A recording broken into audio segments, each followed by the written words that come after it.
Hello, Maryland, and welcome to the National Cybersecurity Center's Cybersecurity for State Leaders. I'm Maddie Gullickson, project lead for this initiative. We are so excited to be with you today. For those of you unfamiliar with us, the National Cybersecurity Center, or NCC, was founded by former Colorado Governor John Hickenlooper as a nonprofit dedicated to cyber innovation and raising awareness of pressing cybersecurity issues.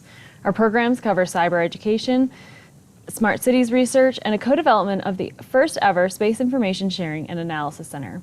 Our mission is simply to do what we can to raise cyber awareness and education across the public and private sectors. And that's why we're excited about this program. Governments are huge targets, not only for their data, but also for the fact that they deliver critical services. And as leaders in state government, you are the front lines in helping to defend against ongoing attacks. You are the front lines of democracy. By championing investments in cybersecurity for your state, as well as modeling strong cybersecurity practices for your colleagues and constituents, you are leading the way to a stronger cyber future for us all. And that's why we've designed today's cybersecurity briefing, with you as state and local leaders in mind. We know you're busy, so if you need to drop off at any point during today's live session, we're recording and we will share this back out with you. Feel free to share that with colleagues and constituents. Once you finish today's briefing, you'll receive a certificate demonstrating your completion as well as your dedication to advancing cybersecurity in your state. We've developed a dashboard on our website that tracks the number of certificates per state, so make sure to get your certificate, share it through your LinkedIn or social media channels, and do Maryland proud. All right, let's get ready to dive into our modules. We've broken our topics up into three main categories, including an overview of why cybersecurity matters at the state level, a breakdown of some of the major attacks you could be a victim of, and finally an outline of some key steps you can take immediately to start better securing yourself. Some of the experts you'll hear from today include former DHS Cybersecurity Deputy Undersecretary Mark Weatherford, senior experts and researchers at Google, Microsoft, and IBM, and we even have a special message from Shark Tank's Shark and cybersecurity guru Robert Herjavec. And because we have limited time, we've added additional discussions and updates on our YouTube channel. Simply look up National Cybersecurity Center on things like election security, small business administration, cyber resources, as well as tips from experts on how to prepare for and respond to cyber attacks. We're continually adding material throughout the year, so keep an eye out for ongoing tips and tools. And for some quick housekeeping, if you have any technical difficulties during this briefing, please email us at cyberforstateleaders@cyber-center.org. We also love questions, so please feel free to add those into the chat box on the bottom of the screen. All right, as we get started, we want to say a huge thank you to the speakers who have shared their time and thoughts with us, and to Google for supporting this initiative and helping to make it possible. To kick us off, we are grateful to have a special message from Governor Larry Hogan. Across the country, Americans face a heightened risk of cyber attacks, and all businesses selling us goods and services are vulnerable to these attacks. As the cyber capital of America, Maryland is proud to be home of the nation's premier cyber-related federal agencies, including the NSA, the U.S. Cyber Command, the National Cybersecurity Center of Excellence, the National Institute of Standards and Technology. Earlier this year, we brought together all of our cyber leaders for a major cybersecurity summit in Annapolis, where we announced a set of bold and groundbreaking initiatives to continue bolstering our cyber defenses. This Cybersecurity Awareness Month, we commit to remaining vigilant against the threats we face, and we thank all security professionals protecting us around the clock.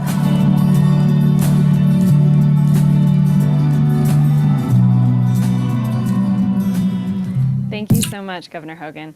Even though we're a little bit past Cybersecurity Awareness Month, it's important we keep that cybersecurity spirit all year round. We're also grateful to have Maryland's Chief Information Security Officer, Chip Stewart, share about some of the work that they've been doing to keep Maryland secure. Thank you, Maddie. Cybersecurity is more important than ever. Elected officials face a growing number of challenges and threats from bad actors online.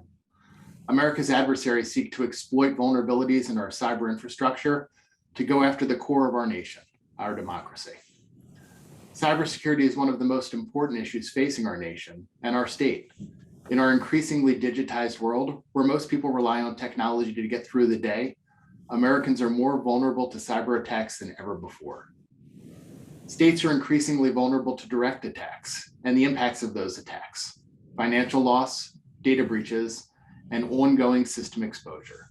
Additionally, the indirect consequences of attacks fray the social fabric upon which effective governance relies. State leaders can help protect against potential attacks by becoming an active part of the defense for states. Improving individual cyber hygiene will foster a culture of security, making us all more secure. I'm proud to support cybersecurity for state leaders to help train state leaders, the front lines of our democracy, on cybersecurity best practices to defend against potential attacks. Thank you all. Thank you so much, Chip, and thank you for all that you do to work to keep Maryland safe. And now for a special message from Senator Katie Hester. Thank you so much, Maddie. As the Senate Chair of our Joint Committee on Cybersecurity, IT, and Biotechnology, I just have a few remarks before this training. The impact of attacks, like we've seen in Baltimore City, Baltimore County, and Salisbury, can cost millions of dollars. They also can cause incredible stress when sensitive information is stolen. I'm proud to support cybersecurity for state leaders as they help train state leaders on best practices to defend the government against potential attacks. The General Assembly is taking cybersecurity very seriously. With support of the President of the Senate and the Speaker of the House, we've been working hard in the Joint Committee on Cybersecurity to develop a suite of legislation for the 2022 session. We will ensure that state government has the capacity and resources to implement and enforce cybersecurity policies and practices across all of our state agencies. We will work to modernize the state's IT infrastructure by prioritizing and updating legacy systems to meet current challenges and modern expectations. And we will identify best practices and resources to support our local school systems and our county governments to be able to respond and prevent cybersecurity attacks. If today's content and conversation interests you, I would encourage you all to tune in next Tuesday for the Joint Committee's third virtual hearing on November 9th, where we continue to discuss this legislation in more detail. And now I'll turn it back over to Maddie and the National Cybersecurity Center. I really appreciate how much work you've done to bring this training to us. Thank you so much, and back to you. Thank you so much, Senator Hester. And I know this issue is incredibly important to you, and we really do appreciate you championing it in the Maryland legislature. And we have some final remarks from Delegate Reed Novotny, for whom cybersecurity is his other job. Yes, Maddie, thank you so much, Senator Hester. Chip, good to see you all this morning.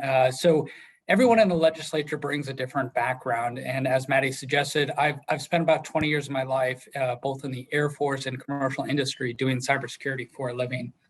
And it's such a great opportunity to speak to everyone this morning. And there are a few things that I want to talk about. The first is we need to help each other, first in the legislature. I'm putting forth a bill actually that will expand the capacity for Chip and his organization to help out us in the legislature be more cyber secure. The next thing is actually having organizations use cybersecurity that are Maryland grown. Senator Hester brought up a few recent attacks throughout our state. And unfortunately, our state, when we went to go get some incident response support, went outside of the state to find those individuals and those companies to help us recover. I personally think we have plenty of talent here through our education and also our national security apparatus to find great talent here. The last thing I wanted to bring up too is we do need other cybersecurity incentives to make sure we can grow small businesses into big businesses to do cybersecurity here in Maryland.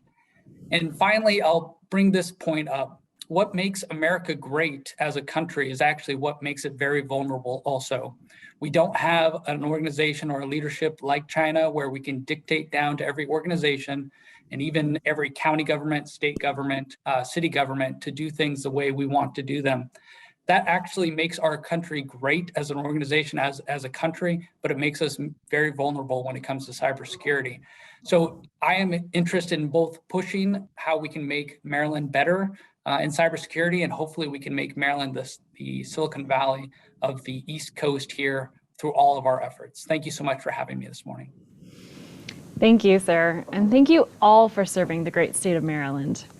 We really appreciate you coming on today. All right, so we want to start today's discussion on why cybersecurity is such an important issue at the state level with an overview of the 2018 ransomware attack on the Colorado Department of Transportation. Herman Stockinger, Director of the Office of Policy and Government Relations and Transportation Commission Secretary, will walk us through how the attack impacted the state and what state governments specifically can do to support agencies in defending against these types of incidents.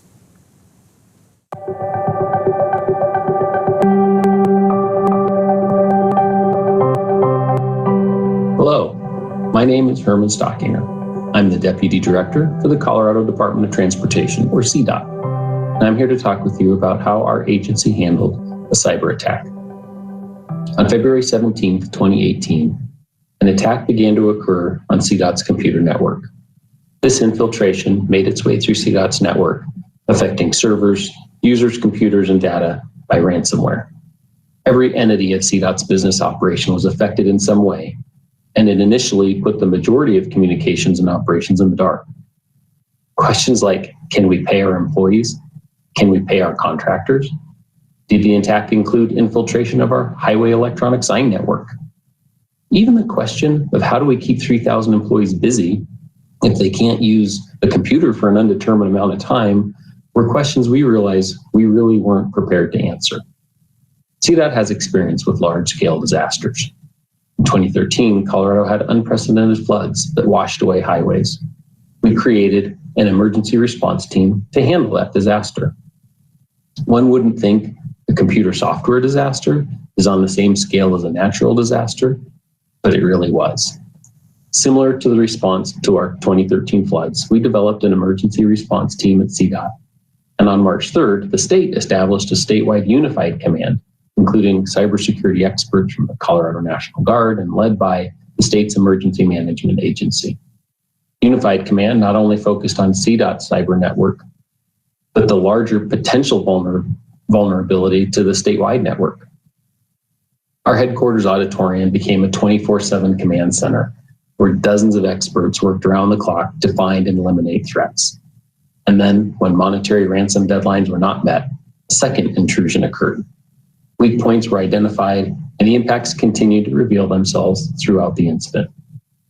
On March 23rd, the program brought full resolution to the cyber attack. In the final outcome, CDOT never paid the ransom, and we built a stronger future for CDOT security. Between responding to the disaster and accelerating pre-planned upgrades, the disaster cost over $3 million. Being prepared for this type of threat involves instilling a mindset for all employees that the threat is real and involves preventative maintenance for systems and users, keeping up with the latest available technology to prevent attacks from happening, and the ability to communicate through multiple systems and diversifying resource dependency. Thank you for your time, and let's all keep doing what we can to keep ourselves and our communities safe.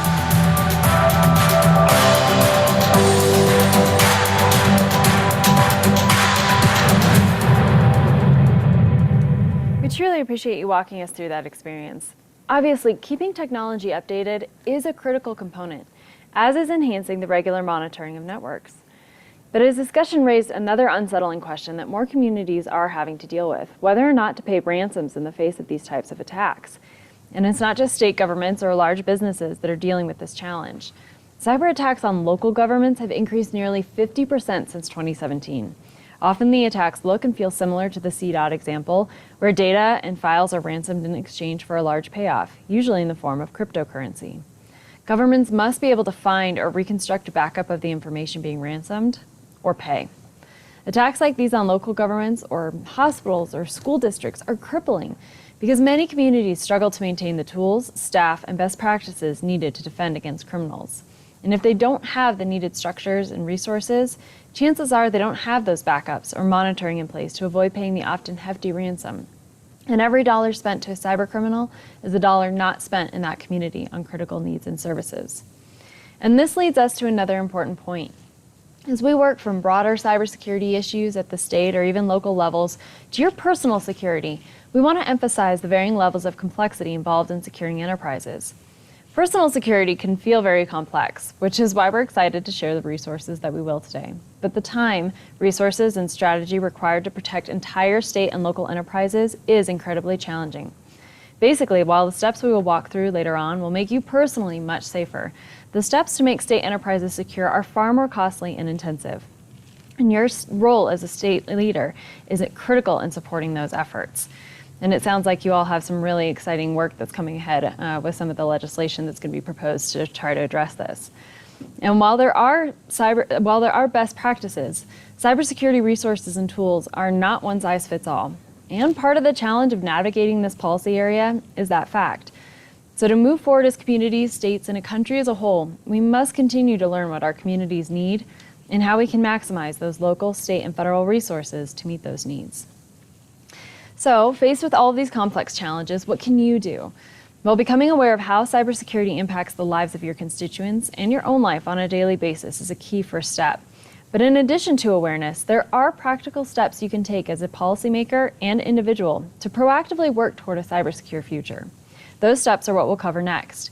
We won't cover every major threat or all the tools in the toolkit today, but we are going to cover some fundamentals that will help you create a foundation for more cyber learning. With that, we're going to cover some key cyber attacks, including some you might not initially suspect, and why they succeed. Then we'll jump into how you can defend yourself. The first attack we are going to cover is phishing. This is a huge one. Phishing attempts are everywhere, and attackers have gotten incredibly advanced, studying our behaviors and fine-tuning their approaches to exploit our vulnerabilities. In order to better prepare ourselves against this type of attack, we need to better understand what it is and ultimately why it works so well.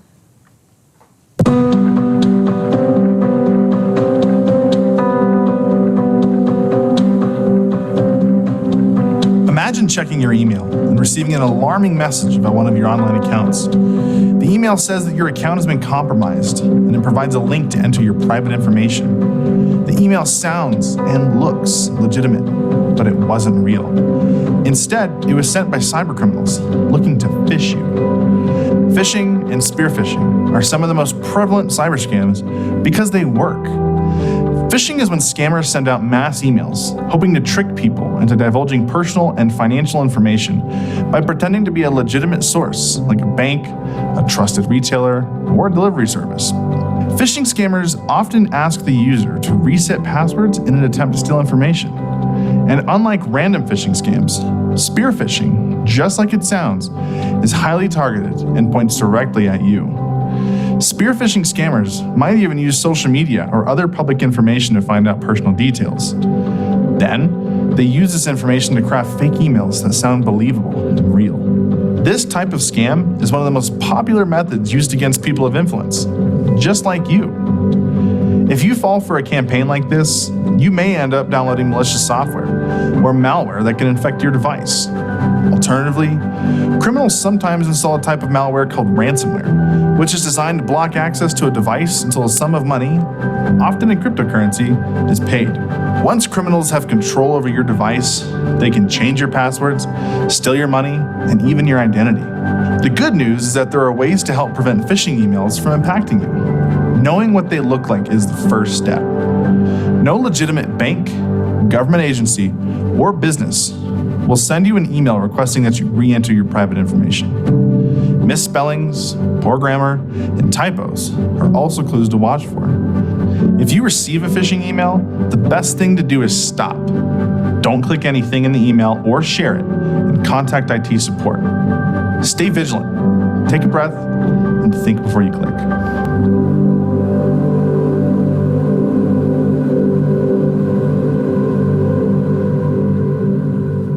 While phishing is a more obvious and prominent attack, it's important to consider the physical security of our devices as well. As legislators or staff, you may be an even greater target of this type of an attack. Here to talk us through that is security expert Maurice Turner.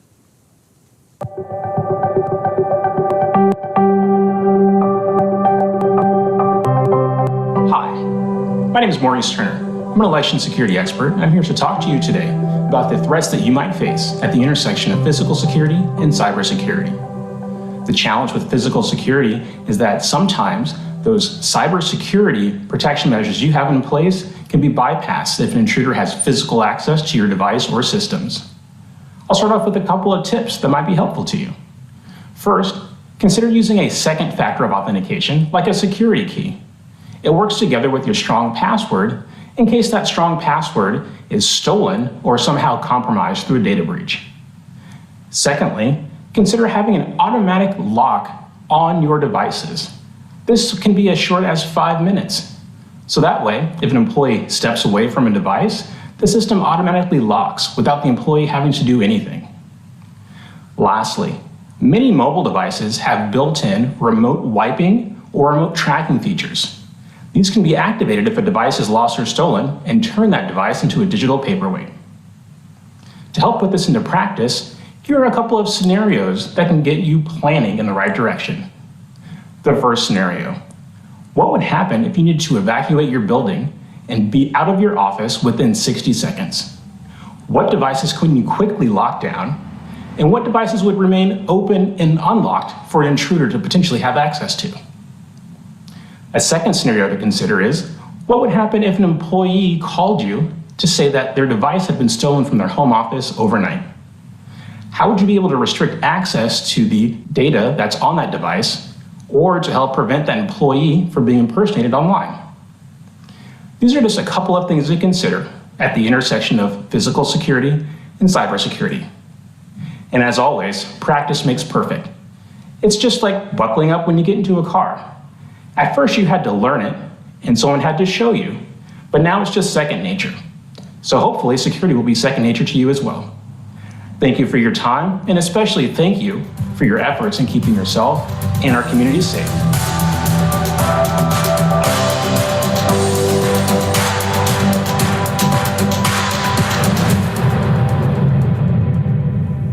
Maurice mentioned that there are tools to shut down access to your device if it is stolen. For more details on this topic, we have some more detailed background into the type of device you have to dive deeper into it to protect it. That's on our website at cyberforstateleaders.org under resources. To close us out of this section, we're going to switch gears to an even less tangible threat, but one that now takes place in our world daily, that of misinformation and disinformation. And while this topic may not seem formally connected to cybersecurity, so much of what makes us vulnerable in cyberspace is what we believe to be true or not. So for this discussion, we have NCC's Chief Strategy Officer and resident cybersecurity expert, Mark Weatherford, to share some insights.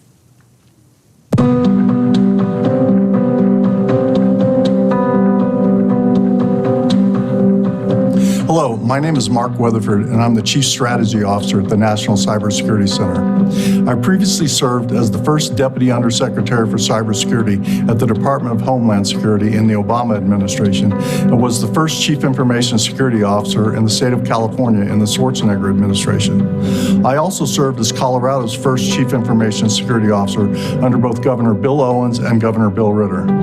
The challenges of misinformation and disinformation are everywhere today, and while the recent Russian misinformation campaigns to distract American voters and the ongoing fake news about COVID-19 are front and center, they're only the most visible.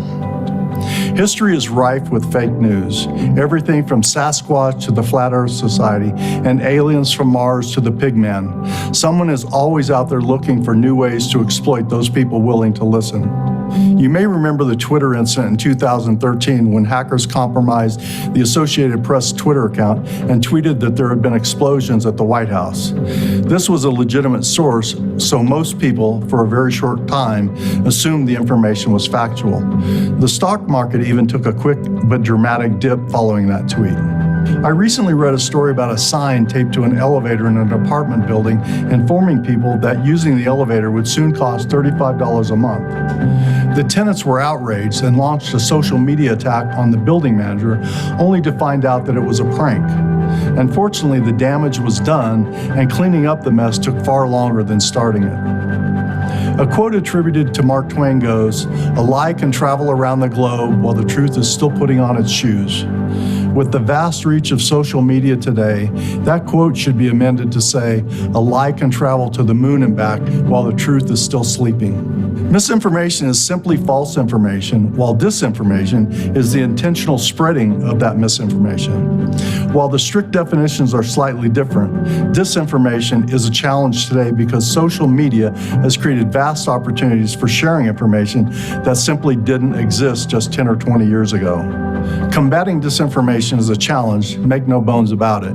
But there are a few things we can all do, and they involve critically thinking about and evaluating information before sharing it. It's an unfortunate sign of the times that we should all be a little paranoid about what we read online today. Here are 8 things to critically evaluate before reacting to social media clickbait. 1, can you readily identify the source of the information, and is the source credible? Sometimes it's difficult to determine, but if it sounds sketchy, it probably is. 2, are there multiple sources providing the same information, or is it just one lone enlightened source? That's a red flag. 3, does it evoke a strong emotional response? Memes have become notorious for generating quick emotional responses because it's so simple to just repost or retweet a meme without even thinking about it. 4, does it sound absurd on its surface? Again, sketchy probably is. 5, check the dates.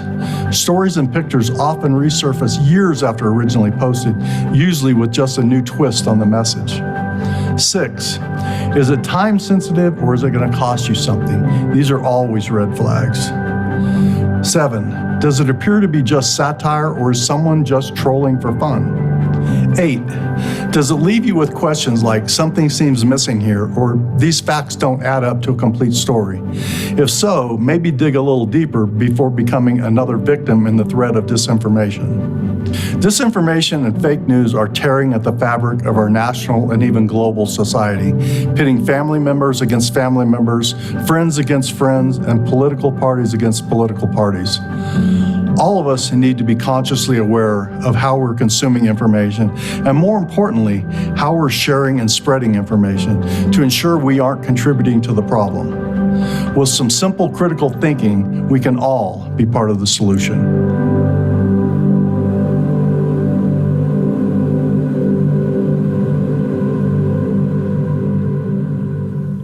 That was a lot of great information. And now that we know a little bit more about how criminals might be thinking about getting our data, we can jump into some key steps you can take to protect yourself. And again, this is crucial because the safer that you are, the safer your colleagues and your constituents are. To try to make remembering some of these key points even easier and hopefully a little fun, I promise you'll never hear the word duped the same way again, we've outlined the top tips for practicing excellent cyber hygiene into an easy to remember acronym that Robert Herjavec, Shark Tank star and founder and CEO of the Herjavec Group, has been kind enough to break down for us.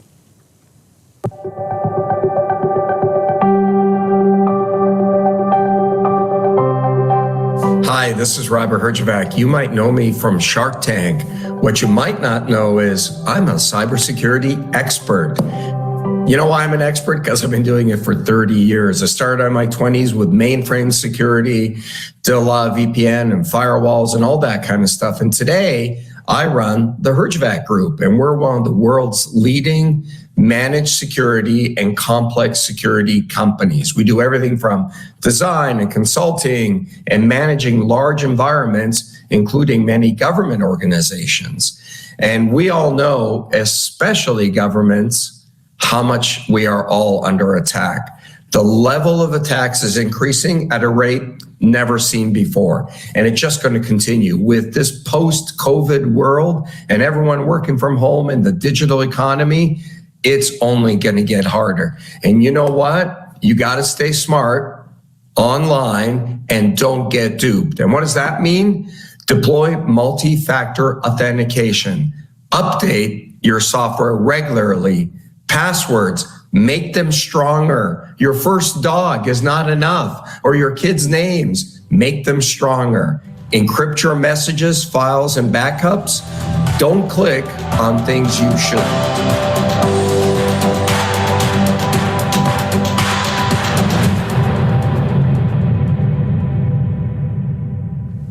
Thank you, sir. We couldn't have said it any better. All right, now let's get into the details. To start with deploying multi-factor authentication, we're pleased to have Lucian Teo, Google's online global safety lead, to help clarify what multi-factor authentication is and how we can and should be using it.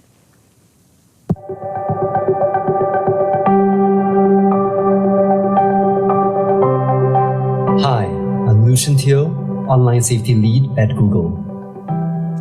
Most of us are used to logging into our various devices and online accounts using a single factor of authentication, like a password. At this point, you would have learned how to create strong passwords, and you'd also know that you should be using unique passwords for every account you have. But given the growing sophistication of cyber threats especially those aimed at sensitive information held by state legislators and government employees, you might want to consider using more than one type of authentication, or what's called multi-factor authentication. Enabling multi-factor authentication is like adding a PIN-activated security system on top of your normal lock you already have on your front door. Multi-factor authentication incorporates different pieces of information like something you know, something you have, and even something you are. Something you know is the most common type of authentication. Passwords, passphrases, PIN numbers, secret questions, and smartphone swipe patterns all fall into this category. These types of authentication are great, but adding at least one other form of protection is critical for good cybersecurity. Something you have is another type of authentication that requires a piece of physical hardware. This could be a USB key, a smart card, or a random code generated on a dongle. Codes sent to your phone via SMS would also fall into this category, though SMS authentication can fail if you should become a victim of SIM swapping. A better alternative for something you have would be an authenticator app such as Google Authenticator, which requires you to have your physical phone in your possession. You could also use personal biometrics such as fingerprint scans, facial recognition, iris scan, or even a voice print as a form of authentication. These types of authentication are more difficult to compromise. Most online accounts offer steps for at least two-factor authentication, and keep an eye out for the common question of, would you like to use multi-factor authentication, or would you like to enable two-factor authentication when you sign in or create an account? Your IT department can also help guide you to these options. Though any of your accounts that contain personal information should be protected, it is important to be extra vigilant with your email, social media, and financial accounts, as they are some of the most commonly targeted by cybercriminals and can be especially damaging for civic leaders and state legislators. Besides the obvious theft of information and finances, bad actors can use your accounts to pose as you and deploy harmful and inaccurate news and information. For additional information about setting up multi-factor authentication, contact the specific software or account you're trying to protect. But ultimately, setting up multi-factor authentication is relatively simple and significantly more effective than a simple username and password. And trust me, the extra steps you take to deploy multi-factor authentication on your accounts, especially in addition to the rest of the dupe practices, will make you safer.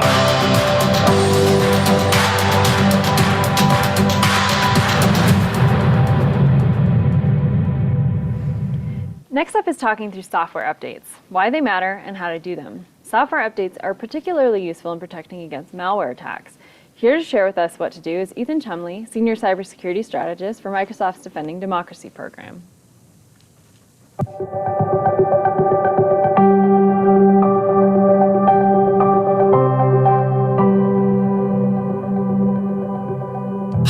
I'm Ethan Chumley with Microsoft's Cybersecurity and Democracy team, and I'm here today to talk to you a bit about hygiene.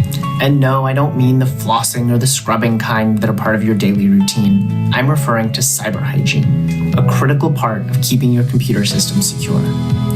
If you're not sure what hygiene looks like, just think of those little pop-up windows that ask you to install the latest operating system version, the latest app update, or that next patch. And I know, just like you, waiting to install those updates during an already busy day can seem tedious, but this is a key practice to maintaining good security. Getting in the habit of downloading and installing the latest software updates is an easy way to keep yourself, your networks, and your computer safe from a security incident. Why? Because when bugs or vulnerabilities are found in software, they're typically fixed quickly by the software vendors, but it is then dependent on you to install those latest updates when prompted. Just like flossing, updating your systems is a routine preventative action that can keep intruders out and keep your data safe. Not to mention, it's a lot cheaper to be preventative than to clean up after the fact. We encourage regular updates across all of your devices, from the apps on your phone to the software on your laptops, even the smart fridge and Wi-Fi connected thermostats you may have in your home. Of course, your IT departments need to update shared servers and websites and backend systems too. Patching and restarting those shared servers might cause some downtime and feel inconvenient, but well-communicated maintenance windows during off-peak hours are essential to good security across all IT-owned systems. Your security needs are ongoing and they're constantly evolving. There are bad guys out there hoping that you don't apply the latest patches and updates because you'll just be making their jobs easier. Many of the hacks we hear about these days were avoidable, as they relied on victims' computers running old and out-of-date software, often a result of ignoring patches and delaying major software updates for weeks, months, or even years. If you're watching this video, that means you're a leader in your community. This means you are in a position to contribute to a culture of security. And as a leader, you're in the position to help your organization align to security best practices. This might mean allocating funds or asking your IT teams about how they're managing updates responsibly. And finally, it means you're in the position to encourage the community, businesses, nonprofits, and other organizations around you to practice good cyber hygiene, to make sure they are updating their systems and that everyone is encouraging one another to be vigilant about creating a secure environment. I thank you for your time, for your commitment, and thanks for clicking OK on that next update prompt.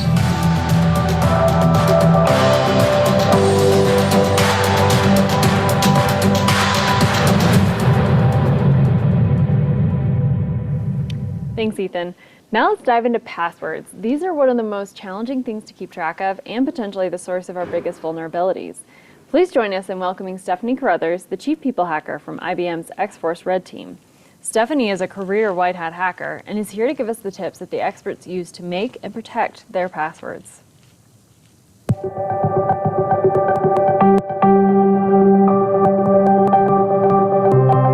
Hi, my name is Stephanie Carruthers, or you can call me Snow. I'm the Chief People Hacker at IBM's X-Force Red. I'm so excited to be talking about passwords with you today. Now, to set the stage a little bit, my team and I, we're a bunch of hackers. We're paid by organizations to find flaws in their cybersecurity before criminals do. Now, with that being said, I wanted to say that I'm coming at this from an attacker point of view. As I'm talking about passwords, I'm also going to be talking about how to make yourself more secure. So you might hear things like your password should be strong and secure, or your password should be long and complex. But what does that actually mean? First, let's take a step back to really understand how criminals can crack or brute force passwords. So let's say you're signing up for a new website and you enter in your new password. Well, what the website does is it takes that password, it scrambles it all around, and it saves it in a database. That scrambling process is called hashing. So if a criminal breaks in and steals all the hashes from that database, they can't just read your password. But what they do is they use really powerful computers and word lists. Now, each word on the word list is hashed as well. It has that same scramble. So what they do is they take your hash of your password that they got from the database and they run it against their word list. And once they find a match, they know exactly what your password is. Now, here comes in your password should be long and complex. So if you take a password that's only 8 characters long and let's just say lowercase letters, that could take seconds to crack.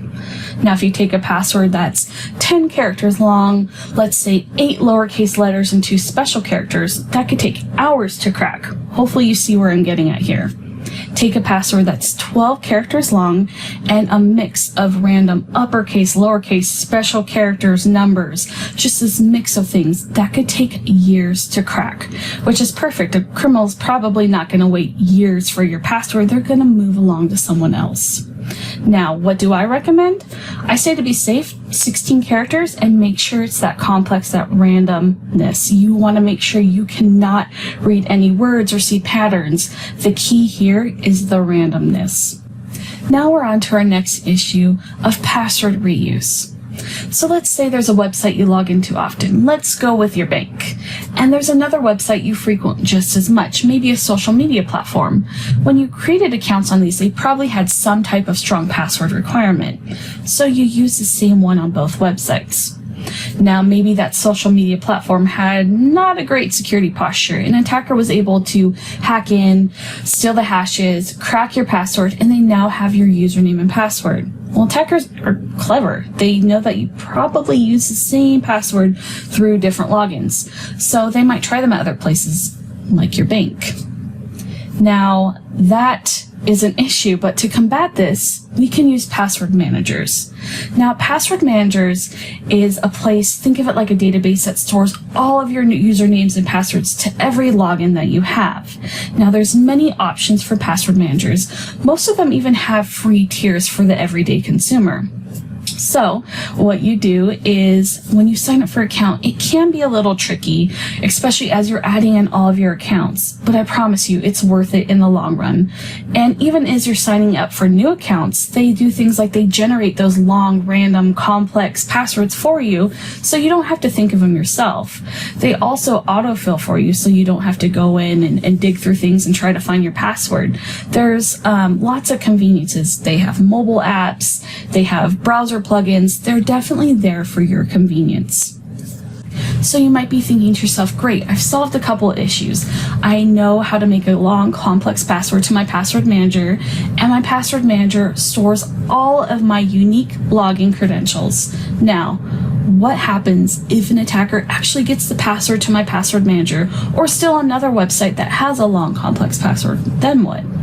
Well, this is where multi-factor authentication comes into play. Sometimes it's referred to as two-factor authentication. Essentially how it works is if you log into a website and you supply your username and password, you still have to supply a second factor. Now that might be a code in a text message or something you have to approve on an app on your phone. There's different ways that this could work. But essentially, if the attacker doesn't have that second code, they can't log into your accounts. Now, it's really important that you deploy this everywhere you can across every account. Typically, it's under security settings in your account. Now, this isn't the silver bullet. Attackers are getting crafty. Sometimes if they try to log into your account and you do have 2FA, what they might do is launch a social engineering campaign against you. They might call you claiming to be the bank and they need to verify you, so you need to confirm a code that you just received. Or they might text you and say, hey, I used to have this phone number. I accidentally sent my code to you. Can you give it to me? Under no circumstances should you ever give out this code. No organization is going to call you for your multi-factor code or for your password for that matter. All right, a couple of takeaways. Your password should be at least 16 characters and random. The randomness is key here. You should also have a different password for every account you log into. You can use a password manager to help you do this and even help you generate those long and complex passwords. And also enable two-factor authentication on every account possible. Thank you so much for your time, and keep doing what you're doing to keep ourselves and our community safe. Thank you. Stay safe.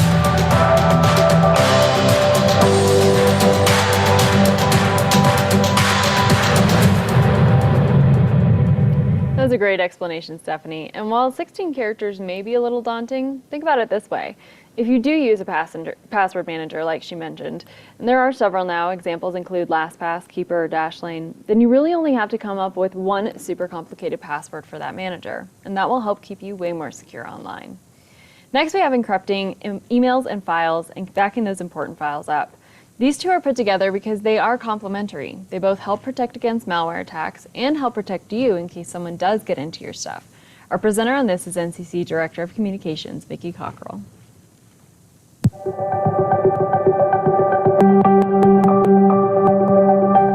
Hi, I'm Mickey Cockrell, NCC's Director of Communications. I'm so excited to jump into encrypting emails and setting up backups with you all today. Sending an unencrypted email is kind of like sending a postcard through the mail. There's a chance that at least a dozen people have read its contents before it gets to its destination. When you encrypt an email, you basically add an envelope to your message so that only you and the recipient can read it. Now, before you deploy this option, make sure to find out if your intended recipient has encryption actually set up in their mail system. It's pretty easy to identify because it should come up automatically as an option, or be available in the More section of composing an email. If your recipient does have encryption available, simply select Encrypt, and you should be good to go. If your intended recipient doesn't have a way to support encrypted emails, that is, it isn't built into their settings, You can instead encrypt the files you are sending. This can be done by WinZipping the file available when you save a document in Word, or you can just enable password in Macs, and then add the password. Send the password to your recipient over the phone via text or a call. Do not email it to them. Now, on the last point of backing up your files up, we recommend you back up your files regularly. Regular here is really just according to your level of comfort and work on time-sensitive documents. We recommend that you deploy a both-and approach here when it comes to backing up to a cloud-based system as well as an external hard drive. This will keep you doubly secure and confident that you have your important files available if anything does happen to your devices. I know what's helped me a lot in this area is sending a calendar reminder just to back up my files monthly and to make sure that my automatic updates to the cloud are active and ongoing. Remember to stay vigilant and keep your emails and files secure.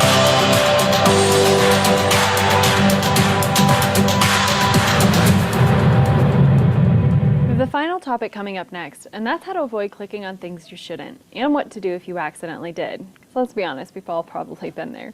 So to share about how to protect against this, we're pleased to welcome Google's Sunny Consalvo, researcher and security and privacy user experience team lead. Sunny, thank you so much for being here.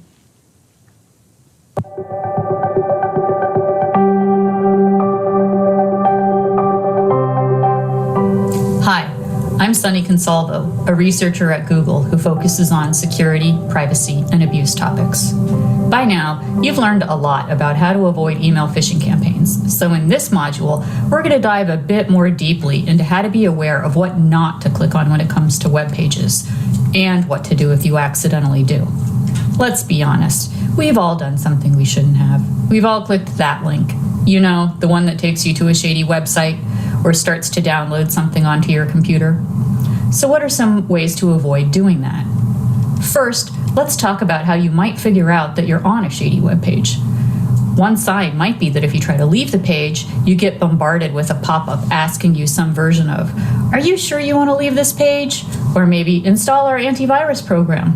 That should be a red flag right there. Another sign might be that you get a pop-up to sign up for more information, especially if it's hard to click out of that, before you've even reached the actual content. If the site is only mildly shady, be careful to not share any personal information or sign up for anything on your way out, and just X out of that tab. But if it won't let you out, try closing out of your browser entirely. If that doesn't work and you're on a Windows computer, go to your Start button and look for your Task Manager. From your Task Manager, look for your internet browser in the list, select it, then end that task. If you're on an Apple computer, go to the Apple menu, select Force Quit, then look for your internet browser in the list and force it to quit. At this point, it would be a good idea to open your antivirus software and run a scan. If you're unsure how to do this, check in with your legislative IT staff or your personal organization's IT staff to walk you through those steps. Though you may end up on less savory sites through simple internet searches, another way can be from links you receive in an email or text message. Before opening a link from a text, make sure you know who sent it to you, that it's someone you trust, and then it really is them who's sending it. If you don't know who it is or are suspicious that it might not really be who you think it is, don't open it. You can always contact the sender another way, for example, by giving them a call, just to make sure it's not a phishing attack. And when it comes to email, there are several tools you can use to proactively scan for malicious links or attachments. If you want to check where the link leads to, hover over it and make sure you recognize the source and that the source in the hover matches what's in the email. It's a good idea to check the source in your internet searches too, to make sure the domain you're about to click on is the right one. Most email platforms now have some type of alert or warning to draw your attention to potentially suspicious content. With Google's Advanced Protection Program, for example, even more stringent checks are performed before you try to download something. Advanced protection flags and may even block file downloads that may be harmful. These steps to protect yourself aren't done in a vacuum. Remember to keep all of your software, apps, and devices updated, and ask IT for support in installing trusted antivirus software, firewalls, and email filtering. And of course, always back up your files. Criminals can't make you pay for information you already have. If you think your computer or device may be acting in a strange or suspicious way, or if you're simply unsure whether something is wrong, reach out to IT for help.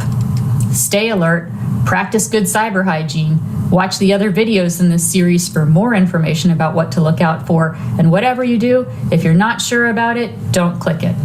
Thanks so much for your time. Your diligence keeps us all safe.